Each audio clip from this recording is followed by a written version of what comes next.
Ces 4 lettres suffisent à vous glacer le sang. De son nom complet, syndrome d'immunodéficience acquise, le sida fait partie de ces maladies qui condamnent l'infecté à une vie profondément bouleversée, si ce n'est la mort. Cependant, une récente bonne nouvelle dans la lutte contre cette maladie pourrait bien faire naître un nouvel espoir pour enfin en finir.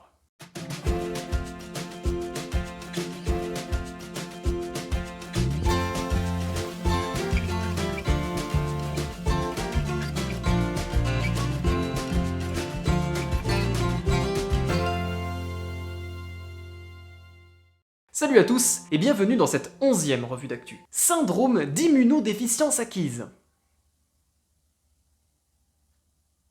Voilà, j'espère que vous allez retenir ce nom parce que c'est de ça dont on va parler aujourd'hui. Je suis quasi sûr que vous l'avez déjà oublié. Bon allez, un peu de sérieux. Le 16 novembre dernier, une étude scientifique parue dans la revue Annals of Medicine rapportait une information absolument incroyable. Une femme infectée par le VIH, le virus à l'origine du sida, venait d'être déclarée guérie, et ce, sans aucun traitement. C'est seulement la deuxième fois qu'une telle chose se produit. La question qu'on est en droit de se poser face à un tel événement, c'est bien sûr pourquoi cette femme a-t-elle guéri alors que la plupart des infectés sont obligés de subir un traitement tout au long de leur vie. Eh bien, les scientifiques estiment que cette femme fait partie des 0,5% de la population mondiale qui possèdent une résistance naturelle au virus. On les appelle des contrôleurs d'élite, et ils sont extrêmement précieux pour la recherche médicale. Le docteur Xu Yu, chercheuse au Massachusetts Internal Hospital, au MIT et à Harvard, explique, je cite, qu'une cohorte de ces cas extrêmement rares permettrait d'analyser réellement leur réponse immunitaire de manière plus approfondie et plus large, et espérons-le, nous donnera un indice sur les facteurs immunitaires qui contribuent le plus à cet état. Ensuite, nous pourrons appliquer ce que nous apprenons à la population générale. Imaginez un seul instant le bond de géant que l'on ferait si l'on trouvait une piste à l'aide de ces contrôleurs d'élite. Bon, ce n'est sûrement pas pour tout de suite, et en attendant, je vous propose qu'on s'intéresse à ce fameux syndrome d'immunodéficience acquise. Comment attrape-t-on le virus responsable de ce syndrome? Comment savoir si l'on est infecté? Quels sont ses effets sur l'organisme? Ou encore quels sont les pays les plus touchés? On est parti. Avant toute chose, sachez que VIH et SIDA sont deux choses différentes. Le VIH, virus d'immunodéficience humaine, c'est le virus qui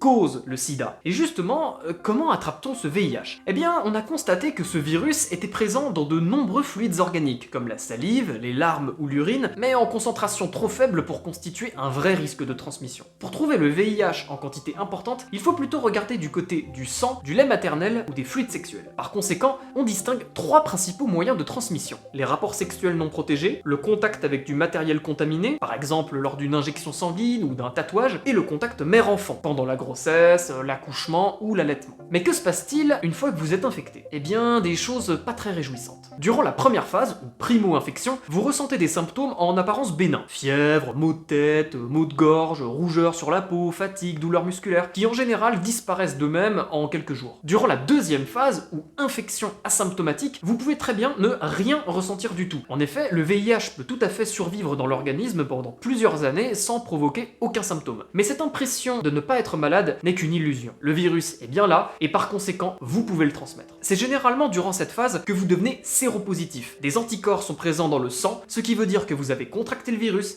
et que votre corps est en train de se défendre. En l'absence de traitement, commence la troisième phase, dite phase SIDA. C'est durant cette dernière que vous ressentez des symptômes autrement plus inquiétants. Fatigue, diarrhée, gonflement des ganglions, perte de poids, sueur nocturne, fièvre. En fait, le virus est en train de se servir des cellules TCD4 qui coordonnent la réponse immunitaire de l'organisme pour se multiplier. Le problème, c'est qu'en prenant le contrôle des cellules TCD4, le VIH les endommage gravement et les détruit. Au fur et à mesure de la multiplication du virus, c'est tout le système immunitaire qui se retrouve menacé. Vient alors la quatrième phase. Avec un système immunitaire ayant essuyé une attaque du VIH, le corps ne bénéficie plus d'une défense aussi efficace qu'avant. C'est comme si, pour prendre un château fort, au lieu de détruire les réserves d'eau ou de nourriture, on tuait les soldats qui pourraient défendre le château, le laissant ainsi à la merci du premier envahisseur venu. Dans la réalité, ces envahisseurs, vous les connaissez bien, puisque vous les avez sûrement déjà affrontés dans votre vie. Si je vous dis rhume, bronchite, grippe, je parie que ça vous dit quelque chose. Eh bien, aussi incroyable que cela puisse paraître, durant la quatrième phase, avec un système affaibli par le VIH, ces infections normalement bénignes sont tout à fait en mesure de vous tuer. Et encore, je ne vous parle même pas de maladies plus graves, comme la pneumonie, la tuberculose et même les cancers. C'est là tout le cynisme du VIH. Ce n'est pas tant son infection qui vous tue, mais les conséquences de cette infection. Ensuite, sachez que le sida ne touche pas équitablement toutes les régions du monde. Sans surprise, l'Afrique est le continent le plus touché, avec 61% des 1,7 million de nouveaux infectés par an dans le monde provenant de ce continent. En tout, ce sont 25,7 millions d'Africains qui vivent avec le VIH, soit, encore une fois, 2/3 de l'effectif mondial. Un virus bien fourbe, ce VIH, n'est-ce pas? Avec tout ce que je viens de vous dire sur lui, sa transmission, son mode d'action, ses effets, sa répartition mondiale, on ne peut que se satisfaire d'une nouvelle, comme celle évoquée en début de vidéo. Et d'ailleurs, le nom choisi pour désigner la patiente ayant guéri seule illustre parfaitement l'état d'esprit des scientifiques devant cette nouvelle. Espérance. Alors comme